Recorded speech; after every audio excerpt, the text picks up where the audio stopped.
ভাই খারাও কিও তুমি এই বাইকটা লইয়া আই বসো বাইকটা লইয়া এখন একটা কাজে যাবো তুমি এখানে আড্ডা মারতেছো ফালতু পোলাপান লইয়া এই যে গলির পোলাপান লইয়া এরকম আড্ডা মারলে চলবো? আরে মেয়ে আপনার কি আক্কেল জ্ঞান বলতে কিছু নাই? বড় হইছেন কি বাতাসে? এই সমস্ত বাদামি পোলাপানের লগে চললে জীবনে কিছু করতে পারবেন না মিয়া। দেখতে তো ভদ্র ফ্যামিলির পোলাপান মনে হয়। যা কাম করেন গা মিয়া, কামে লাগবো। আর ভাই তোমার একটা কথা কয়ে দিতেছি, নেক্সট টাইম আমার অনুমতি ছাড়া কোনো কিছু ধরবে না। আমার গাড়ির চাবি দাও। আরে তুমি চোখের সামনে কোন সরাও। দোয়া বাইকটা রাইন না কি করে ধুইছে?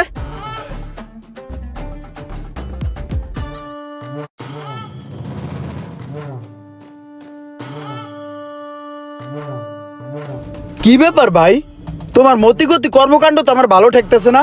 তোমার আর কত বুঝাম ভাইয়া, তুমি জানো এই দোকানে আমি একটু বহি।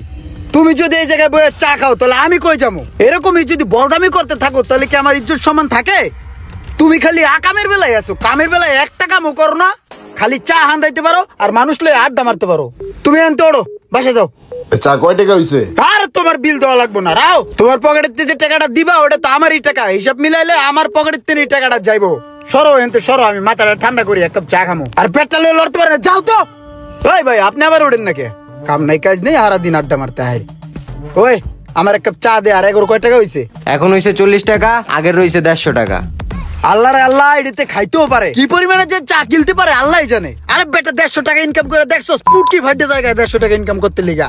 তুমি এক কাজ করো, একটা চা দাও তো, মাথাটা ঠান্ডা করি। এই বড় ভাইয়ের কর্মকাণ্ডে মাথাটা গরম হয়ে থাকে অল টাইম। কাম করবো না, খালি কামের গোসাই। হুনো ছোট ভাই, তুমি ছোট মানুষ, তারপরও তোমার একটা কথা কই। এই যে আমার ভাইটা আছে না, হ্যাঁ এলো 1 নাম্বার ফাজিল। কোন একটা কাম যদি ঠিক মতন করতো।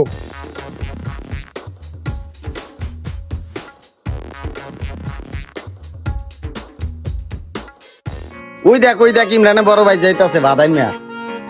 কি সমস্যা? কিছু আমার হলে কি কস? না কিছু না, এমনি আর কি।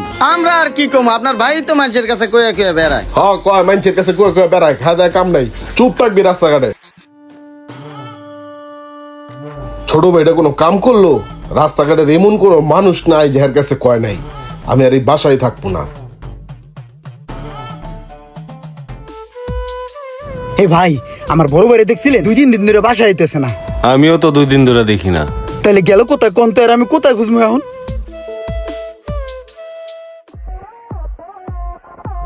এ ভাই, আমার বড় ভাইরে দেখছেন ভাই?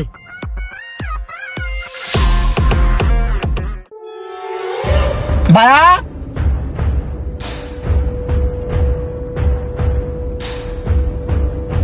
কি ও ভাই, তুমি এই জায়গায় বসে কাম শিখতেছো?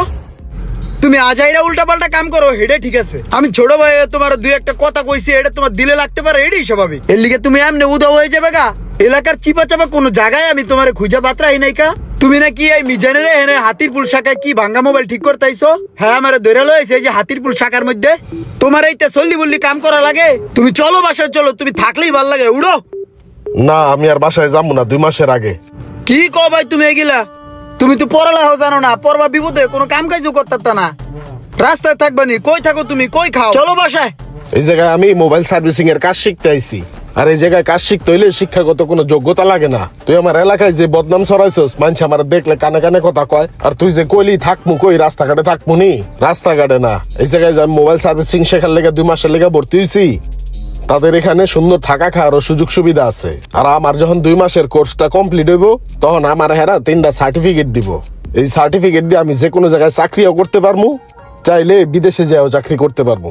আমি এই 2 মাসের কোর্স শেষ না হওয়ার আগে যাবো না, তুই যা। ভাই তুমি এটা কি কও? তুমি এনতে সার্টিফিকেট লয়ে বিদেশ যাবে গা? তাহলে আমি বকাঝকা করবো কারে, চিল্লাচিল্লি করবো কার লগে? না ভাই তুমি বিদেশ যাইতে না, তুমি কামি গো, কামি কে দরকার এলাকায় দোকান দাও, মার্কেটের ভিতরে দোকান দাও, আমিও বমু তোমার লগে। আপনারা যারা বেকারত্ব দূর করে মোবাইল সার্ভিসিং এর কাজ শিখে লাখ লাখ টাকা ইনকাম করতে চান, তারা আজই ভর্তি হতে পারেন মিজান মোবাইল রিপেয়ার ট্রেনিং সেন্টারে। ভিডিওটি ভালো লাগলে অবশ্যই শেয়ার করে দিবেন প্লিজ।